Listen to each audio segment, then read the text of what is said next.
Hey guys! Welcome back to my YouTube channel. So for today's video, I'm going to talk about kung paano mag-apply ng credit card kahit wala kang trabaho o kahit estudyante ka pa lang, unemployed, or kahit wala kang time deposit sa kanila. So ayun.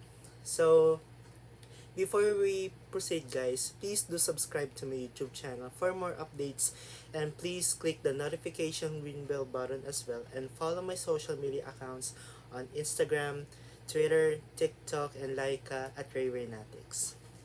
So, ayun guys, ang pag-uusapan po natin ngayon is kung paano mag-apply ng credit card. Kahit wala kang trabaho guys o kahit estudyante ka pa lang. So, ayun. So, sa akin guys, for me, there is a, kasi I had 3 reasons kung bakit ako nag-apply ng credit card kahit nasa 20 years old pa lang ako. Usually kasi guys, pag apply kasi ng credit card is 21 and above. So, ayun, wala pa ako sa ganung age. So, 20 years old pa lang ako. So, next year pa lang ako magti-21. So, ayun. Pero, at least kahit pa paano guys, my credit card application was approved by the bank. So, ayun. Uh, Usually guys, ang sabihin kong 3 reasons na yon is number 1 is yung makapangyarihan na paggagastos or yung tinatawag na purchasing power. Ang ibig sabihin nun kapag halimbawa, gusto mong bumili sa mga appliances na ganitong bagong washing machine or yung mga bagong gadgets dun or bibili ka dun sa mga sa department stores or sa mga malls na na hindi mo kaya yung ganitong presyo kasi mahal pero ang gusto mo i-installment na lang. So bale pag itatanong mo dun sa agent na kung pwede ka ng installment basis, ang sasabihin nila, yes, you can have your installment basis if you have a credit card. So ayun guys, yun yung advantage na yun guys para magkaroon ka ng credit card na pwede ka ng installment basis. And then the number 2 is para mag-build ako ng good credit standing history. So ayun guys, isa rin yung sa rason ko kung bakit nagano ako ng credit card para magkaroon din ako ng good credit standing history kasi para in the future na halimbawa kapag kinakailangan ko magpagawa ng bahay or gusto ko ng kotse, ganito ganyan. Usually pag nakita nila pag maganda yung yung credit, yung maganda yung credit standing ninyo, ayun, pwede kang mag-apply ng personal loan or housing loan, car loan, auto loan, o kahit ano pang loan yan. So, ayun. Kasi maganda yung credit standing nyo. So, ayun, pagkakatiwalaan ka ng bangko or pagkakatiwalaan ka ng credit card company. So, ayun. And then lastly, the number 3 reason is para ma-develop din as a responsible person kung paano ako maging disiplina sa paggamit ng credit card. Pero ayun. So ayun, yun yung 3 reasons ko bakit ako nag-apply ng credit card. So ayun na guys, let's proceed. So usually guys, I also have a savings account with them. So ayun, I have my BPI debit card and prepaid card. So usually guys, sa BPI ako nag-open ng account. So usually guys, actually maganda rin yung naging relationship ko with BPI. So ayun. And then nung time na nung nag-open account ako doon, tapos sabi ko, Miss, or ayun, so ayun. Miss, pag naka-approve na ako dito sa pag-open ng savings account ko, I want a secured credit card. So, ayun. Pero joke lang guys, hindi naman yung Pero usually guys, ang ginawa ko kasi, nag-inquire ako kung applicable ba akong mag-apply ng credit card. So, ang tinanong din sa akin ng teller kung ilang taon na ako. So, ang sabi ko, 20 years old pa lang ako. Wala pa akong work, wala pa akong source of income na mga ganitong trabaho, or wala pa akong business. So, ayun. Pero usually, ang sabi ng teller sa akin, usually, pag sa mga ganyang case, sa mga regular credit card, for sure, na confident ako na hindi ma-disapprove ako. So ayun, kasi usually inaanapan pa ng mga mga income documents such as yung mga ITR, yung mga proof of income nyo o kahit anong pang nyo, kahit anong pang income documents, ganito ganyan. So ang sinuggest sa akin ng ng teller, magano ako ng secured credit card. So ayun. Secured credit card yung inano sa akin para kahit papaano din ako, ma-approve din ako. So ayun. So ang ginawa ko nung time na ko ng credit card application ko, usually binigyan ako ng ganito, yung ganitong credit card application form doon sa BPI mismo.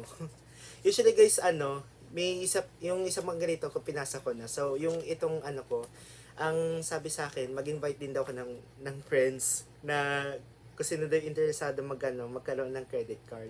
Pero usually guys, sinabi ko naman din sa mga friends ko. So ayun, bale inaantay na lang na mag-ipon yung yung pera nila para magkaroon din sila ng ng secured credit card din. So ayun, usually inaaya ko rin sila guys para kahit papaano yun yung magiging startup ng life changing, ganito ganyan. So ayun.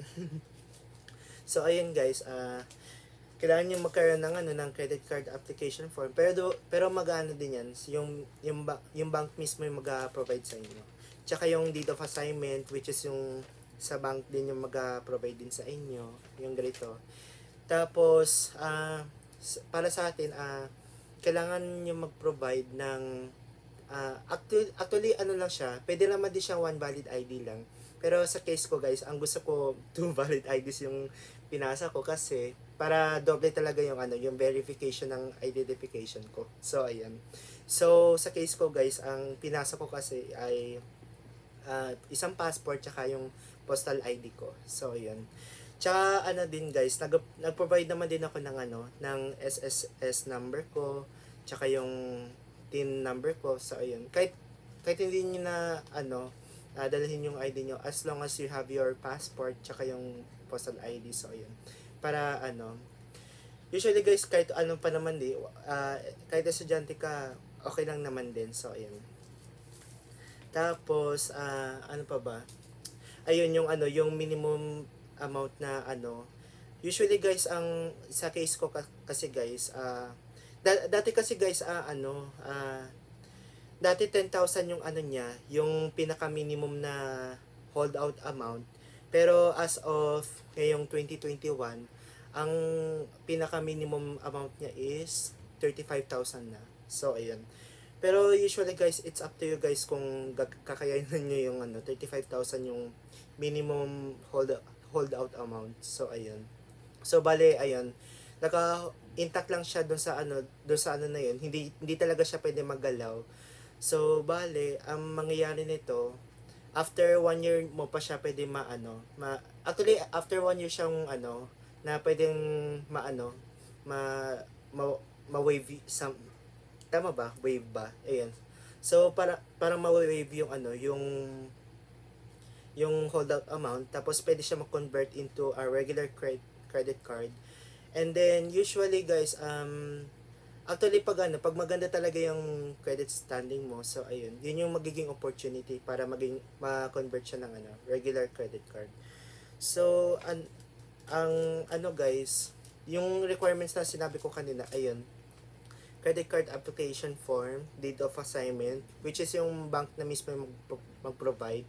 Tapos yung sa natin guys, magano tayo ng one valid ID or two valid IDs, tsaka yung holdout amount para dun sa natin sa secured credit card. So ayan. Tapos ayun, yun lang naman yung mga requirements guys. Pero din guys, may mga ibang din siya,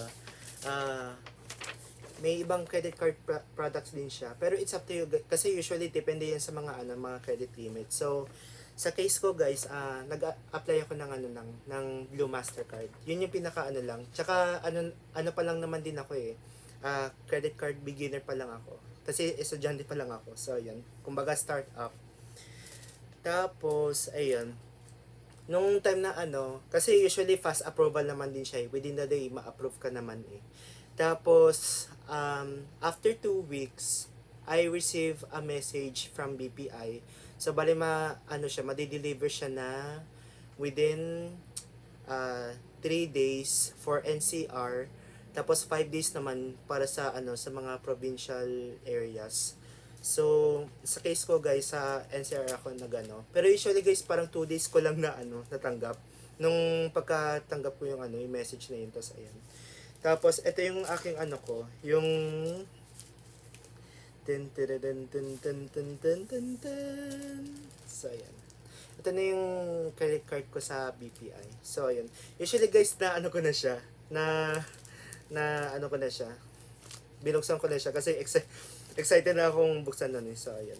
Pero usually guys, dinandahan ko lang yun, no? Bali sa dulo ko lang ginupitan. Kasi ayoko talaga i-destroy yung envelope. Kasi ang ganda eh. So ayun. So ito na yung BPI credit card na envelope. So ayun. Bali usually guys, wala na dito yung card ko. So ayun. So ito yung niya, mga ibang info. So ayoko na lang din ipakita.